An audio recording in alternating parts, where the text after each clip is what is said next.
No Man's Sky Beyond brought cooking as part of the update. The food you craft in a nutrient processor can be used to gain various rewards as well as tame wild creatures.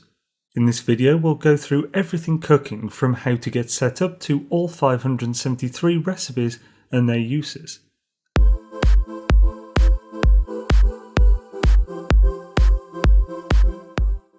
Getting set up for cooking is fairly simple. The only device you'll ever need is a nutrient processor.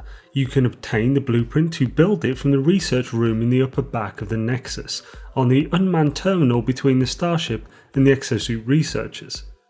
The blueprint will cost you 10 salvage technology, which you can find buried on planets by searching with your analysis visor for this symbol, and heading over to it to unearth with your terrain manipulator. They drop at a rate of 2 to 4 per item, so it won't take long to get to 10. The nutrient processor is pretty cheap to craft at 2 metal plating, which is 100 ferrite dust, 1 hermetic seal, which if I remember correctly is about 30 condensed carbon, and 25 sodium. The nutrient processor is also portable and so doesn't require powering, which is fantastic, as you will likely want to build a fair few of these when making batches of certain foods or baits due to multiple levels of refining the ingredients. When it comes to ingredients, there are 48 base ingredients that can be used in cooking. These are all ingredients that aren't made via the process, so will require obtaining elsewhere. So if you fancy yourself a bit of a Heston Blumenthal and want to work on your molecular gastronomical dreams, you'll want to stock up on these. To keep things nice and simple, I've sorted these base ingredients into 6 types. These are wild harvested flora, farmable flora, resources, monstrous products, meat products, and animal byproducts. The wild harvested flora are all plants that cannot be farmed but are found in the wild. These include the 10 new harvestable plants added, which are on screen now. I haven't yet found a planet with more than 3 of the plants on it. Heptaploid wheat appears to be on almost every planet. I found impulse beans only on Lush so far, though my data is too small and skewed to be remotely confirmation. Pulpy roots I found on Lush and fungal, Grarberry on radioactive, and so on. The other 2 in this section are marrow bulb and kelp sac, which can be found in caves and oceans respectively. The next section, farmable plants, includes every farmable plant other than nip-nip, almond pearls, gravitino balls, and sac venom. The resources section is just a few with carbon, condensed carbon, chromatic metal, salt, and carbon nanotubes. Now granted, the nanotubes aren't a base ingredient, you craft them from carbon, but you don't craft them in a nutrient processor. Then the monstrous products, which are just hypnotic eye gathered from abyssal horrors, the specific abyssal horrors being the ones found only underwater and usually at underwater buildings. It's like well, we won't go into what it looks like, they're disgusting, have a huge eye which emits a tractor beam. And larval cores, which can be gathered by destroying the eggs found outside of abandoned buildings. These eggs, when destroyed, will drop larval cores, though picked up quickly as they despawn in a few seconds. Also be sure to look out for the xenomorph type creatures that spawn in waves upon destruction of their precious eggs. Then meat products. These are all items gained via disposing of planetary fauna. The common ones are things like scaly meat which drop from reptile types, meaty chunks that drop from large, often docile creatures, feline liver that drop from cat-like creatures, and so on. The weird ones in this list are things like fiendish roe and salty fingers. Lastly, there are the farmable animal byproducts. You can either gather these in the wild from the creatures using bait, or use that bait to bring them back to your factory base and set up an automated farming system that feeds them while also collecting their bounty. These include such things as eggs, milk, and an assortment of odd things like leopard fruit, nope it's not a fruit, crab apple, Regis grease, and sticky honey. Sticky honey would be fine if it wasn't for the quotations around the word honey. As I said before, there are 573 recipes. All of these recipes were compiled from the game files by yours truly over the course of about 12 hours last night, and is a complete list. I have split them up in various ways, though I think it will be most helpful when I've had a chance to do a bit of coding, but for the moment there are 5 tiers of recipes. I define a tier in cooking the same as I do in crafting. A tier 1 recipe requires only base resources and products to create. A tier 2 recipe requires at least one tier 1 item to create, and say a tier 5 requires at least one tier 4. The way that the recipes are quite different to standard crafting is that there are many ways to cook the same thing. So while there are indeed 573 total recipes, there are only 220 unique items created by cooking, which is still a huge amount.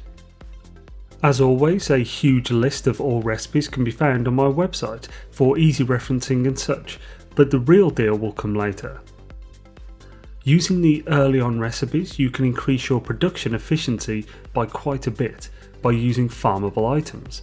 This is where the multiple recipes for the same product come in useful, for both food and baits. For example, refined flour can be made in 3 different ways and is used in a huge amount of recipes.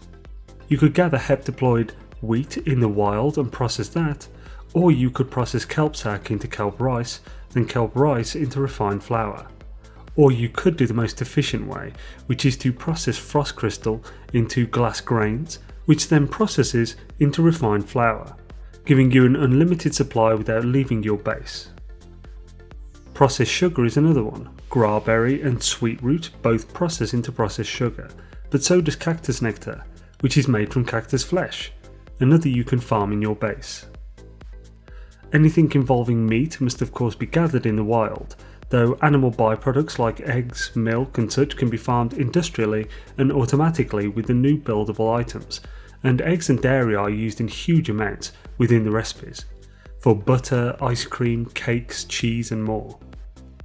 Before we move on to the next section, here is a tier 5 recipe you can make without leaving your base, provided you have the right setup. Jam donut. Yes, a jam donut is a top tier delicacy, people. First you are going to need faecium and some frost crystal, so go get those from your farm, process the faecium into wild yeast and the frost crystal into glass grains, and then again into refined flour. Mix those two together to form dough. Next get some fresh milk from your farm and process into cream, then the cream into churned butter, then 2 churned butter into clarified oil. Next harvest your Aquino cactus in your farm to get its cactus flesh and process it into cactus nectar, and then again into processed sugar. Mix the processed sugar, dough and clarified oil into lump and donut. Now we're going to make cactus jelly. To do this you need a bit more cactus flesh, process 2 into cactus nectar and then just 1 of those into processed sugar. Combine the cactus nectar and processed sugar to make cactus jelly. The last step in this recipe of the ages is to combine the cactus jelly and the lump and donut to make a jam donut. There are many more in that list, be creative with it and check it out. There's a whole lot of epic and unique sounding tier 5 recipes. Now for the baits, there are a total of 38 different bait recipes. In order to make all but one of them, you will need a nutrient processor. The one recipe that doesn't require it is the creature pellets, as these can be crafted in your inventory, but it is far cheaper to refine it in the nutrient processor. Also, the pellets are only good for getting them to go dookie. While there are 38 recipes, there aren't all that many baits, as they can be made with multiple different ingredients. Bloody organ used to attract predators can be made by cooking offal sack and mordite, or feline liver and mordite. Here's a table of the 7 different ways to make enzyme fluid, and now a table with 8 different ways to make fermented fruit. Here's a 5 for ground meat, 2 for pheromone sac, 8 for scented herbs, and 3 for sweetened compost, and 2 for synthetic worms. All of the herbivore baits can be made in one way or another using farmable plants, which is rather handy for the long term. For enzyme fluid you can mix either fungal mold, non-toxic mushrooms, which is actually just refined fungal mold, solartillo, which is refined solar vine, or cactus nectar, which is refined cactus flesh, with faecium. Faecium is the new name for copyright and it comes from the same places, either the farmable plant or from dung left by fauna. You can use the cheap pellets to gain copious amounts of the dung from herds of creatures. For fermented fruit, mix Fecium with either starbulb or cactus flesh. For scented herbs, mix Fecium with any of gamma root, selenium, frost crystal, glass grains, which is refined frost crystal, or Siva beans, which is refined gamma root. And lastly, for the big herbivore bait, sweetened compost, which works a real treat, mix Fecium with either of the three ones we just went over: enzyme fluid, fermented fruit, or scented herbs. The actual use of food is a tricky one. You would expect it is to get some cool buffs when you are out exploring, but the game files for every food item simply says that it gives some energy. My in-game testing has shown this is just a bit of a refill of your life support. While that makes sense, it is a bit boring, so I'm hoping that will be expanded on a later date. Monetary gain is also not something you would do the cooking for. The highest value of any recipe, even tier 5s, is like 800 units. It's fairly terrible and often worth less than the ingredients you use to make it. The big thing here is with the master chef and taster extraordinaire, Iteration Cronus.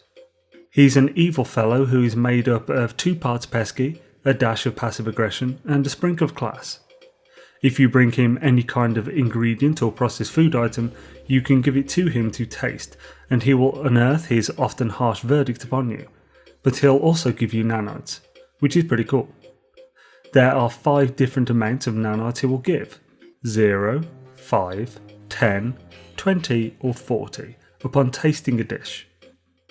The jam donut we made earlier will likely give you either 20 or 40 nanites. A base ingredient that has undergone no processing will more often than not give you 0 nanites, but sometimes 5. Part processed food item like Solitero, which is selenium processed once, will often give you 5 or 10. So when it comes to this, my mind instantly goes to finding the one recipe to rule them all. A recipe with the highest chance you can get at 40 nanites that takes the least amount of time and effort to make, which can be consistently produced in bulk. This kind of takes tier 5 out of the question, as I'm certain there are tier 4 recipes, maybe even tier 3, with a high quality rating, so let's jump into the files again. After looking more closely at the product values in the files, I found one called cooking value. After adding this to my sheet, it's easy to see how this works. It is a modifier of 0 to 1 via a decimal place, so essentially like a percentage. Most base ingredients have a cooking value of 0, and interestingly there are a lot of tier 1 with a max value, except they all require hypnotic eye, as it's the abyssal stew, largely, which puts that out of the question. There are a whole lot of 5s and a bunch of 4s, some 3s and 2 tier 2 recipes that don't involve hypnotic eye. Both of these tier 2 recipes can be fully completed at your base with the right setup, so let's see which is better. These 2 recipes are stellar custard and salty custard. The issue here is that while it is tier 2, which means it can be made in 2 sets of processing, in order to make it at your base alone may require more than when using wild ingredients, so we need to judge them by the amount of total processing. Stellar custard is made with silicon egg, cream and processed sugar. Silicon egg is made with chromatic metal. Cream is made with fresh milk, but processed sugar requires an extra step via cactus flesh to cactus nectar, then the nectar to the sugar, making this a tier 3 recipe if doing purely in a base.